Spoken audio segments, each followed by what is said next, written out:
incluso historiadores y sociólogos y antropólogos muy serios como Roger Bartra hablan respecto a la posibilidad de mirar hacia atrás y tomar en cuenta lo que hemos vivido, de que se entierre ya a la Revolución Mexicana con toda su carga.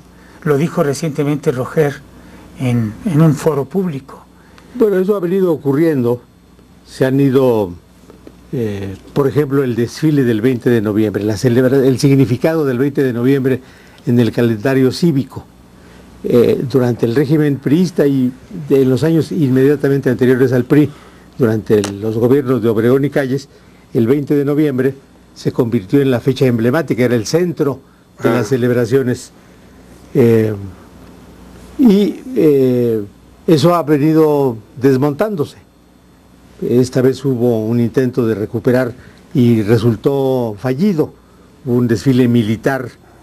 La tradición había establecido que el desfile militar era el 16 de septiembre y el 20 de noviembre eran desfiles deportivos, como señal de la nueva república. Así como se construyó el Estadio Nacional y se dio auge a las manifestaciones culturales de masas, las danzas y los juegos deportivos, se escogió el 20 de noviembre para escenificar ese modo de recordar el comienzo de la revolución. Eso pasó ya a la historia, ya no se... Y de igual modo se han ido desmontando otros ritos, otros tics de celebración. El PAN, que no puede expresamente desvincularse de la revolución, escogió el tramo de la revolución que le acomoda, el maderismo. Con el que más se podría identificar como una búsqueda de democracia contra un régimen autoritario. Pero lo tienen sin cuidado las maromas que ha tenido que hacer la historiografía priista para conciliar a los enemigos de su tiempo. Carranza y Villa, Carranza y Zapata, que fueron tan enemigos que uno asesinó a los otros, en el santoral priista quedaron ubicados en el mismo nivel. Están en el Monumento a la Revolución los restos de enemigos entre sí. Obregón ordenó o permitió el asesinato de Carranza y comparten criptas en el Monumento a la Revolución, porque se hizo una interpretación conciliadora, concordista. Lo que tú estás sugiriendo... Y eso no le importa al PAN, y no tiene por qué importarle. Claro. Entonces ha abandonado esta interpretación y sus consecuencias en el modo de gobernar. ¿Implicaría que hubo varias revoluciones simultáneamente, José Antonio? Desde luego, fueron varias revoluciones, varias luchas armadas con distintas motivaciones, algunas banderas compartidas, otras no, y que después en el mito revolucionario ya del régimen priista, que se autoerigió como heredero de la revolución, entonces unifica efectivamente y presenta la revolución. La revolución maderista fue una, y concluyó a los 6 meses con la caída de Porfirio Díaz, y después la revolución a partir o a raíz del golpe de Huerta es otra. Sí. Y luego cuando cae Huerta, la confrontación entre villistas y carrancistas es otra. Pero entonces la engloban en la revolución, que desde luego de ahí surgió pues un régimen que sí le podemos llamar pues revolucionario. ¿No quedaron contenidas las distintas revoluciones y sus aspiraciones principales en la Constitución de 1917? Yo creo que la mayoría sí. Quizá algunos aspectos que también estuvieron presentes en el ideario de algunas de estas múltiples revoluciones no estuvieron ahí, como serían, digamos, las anarcosindicalistas de Flores Magón, ¿no?, que ya estaban en los extremos. En fin, algunas otras por ahí quizá no estuvieron recogidas, pero sí la mayoría. Sí fue una síntesis de eso, pero producto de muchas revoluciones confrontadas entre sí.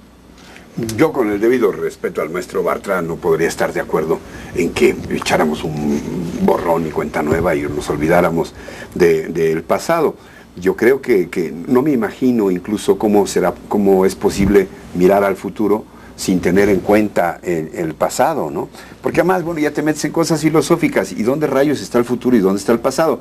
Yo pienso que el presente estaba aquí, pero el presente no, ya ahorita está formando parte de mi pasado, y el nuevo presente pues forma parte de mi futuro, porque dentro de 2 segundos quiero decir otras cosas que no he dicho todavía. Bueno, pero y no se trata de traer al presente o al futuro estas luchas para volvernos a matar unos contra otros, sino precisamente para aprender de nosotros mismos. Entonces yo diría que, bueno, también obviamente siempre tendremos esta pasión por las diferentes visiones que tenemos para interpretar la historia, es parte también de nuestra naturaleza, como decía aquel gran dramaturgo mexicano, Luis G. Basurto, ¿no? En su obra emblemática, Cada quien su vida. Bueno, pues aquí parece cada quien sus héroes, o cada quien su héroe, o cada quien su fecha a festejar o a celebrar. Sin embargo, ya aterrizando en la práctica, sí creo que es un momento climático que habrá que estar muy atentos a ver si podemos, insisto, en llevar la fiesta en paz. Si no se ha convocado a una reflexión sobre nuestra vida colectiva, no se ha querido de lo que hemos vivido, no se ha convocado. Se habla solamente el riesgo de que esto se convierta en una mera fiesta es grandísimo. Sí, además se inauguren arcos, fiesta que ni calzadas, siquiera va a tener que ver con nuestras cosas, ¿no? Ya se habla ahí de que va a haber unos rayos láser y no sé qué cosas ahí. Es bueno, pues. Segundos pisos, obra de gobierno. Material, sí. Obra material, sin que haya de verdad una reflexión colectiva sobre quiénes somos, de dónde venimos, a dónde vamos. Sería una conmemoración bastante estéril. No digo que no haya obras, que no haya monumentos, que no haya fiesta y celebración. Hay que recordar pero que países enteros sí hicieron este ejercicio de reflexión. En China, la revolución cultural, en un sentido o en otro, pero ha habido estos momentos de Francia, la fundación de sus repúblicas, han sido momentos de introspección muy grandes de los franceses, ¿no? Pero además tendría que, yo digo, que haber una reflexión también sobre cómo se enseña la historia, porque es un punto que he sostenido yo y varios otros historiadores contemporáneos, de que se exalta la violencia precisamente, se exalta la violencia como un elemento de redención política frente a malos gobiernos, que eso muchos grupos podrían decir, ahora estamos frente a un mal gobierno, un gobierno tiránico. Es una convocatoria en donde quienes toman las armas eventualmente automáticamente se identifican con Morelos e Hidalgo, con Benito Juárez y los liberales de la Reforma, que también tuvo un desenlace armado, y con los revolucionarios, con Villa y Zapata, en donde entonces desde la escuela se legitima la violencia, cosa que no es un elemento fundamental de la democracia, en donde las diferencias deben dirimirse por la vía de la negociación, de las instituciones, de la ley, de las elecciones, y eso continúa en la enseñanza de la historia patria. Yo creo que sería terrible, José Antonio, que deriváramos como lección fundamental para 2010 que con la violencia se puede cambiar la vida. Sí. Porque incluso hemos ejercido la violencia y la vida no ha cambiado. Tanto en la independencia como en la revolución. Tardamos un siglo en construir un Estado nacional en el siglo XIX.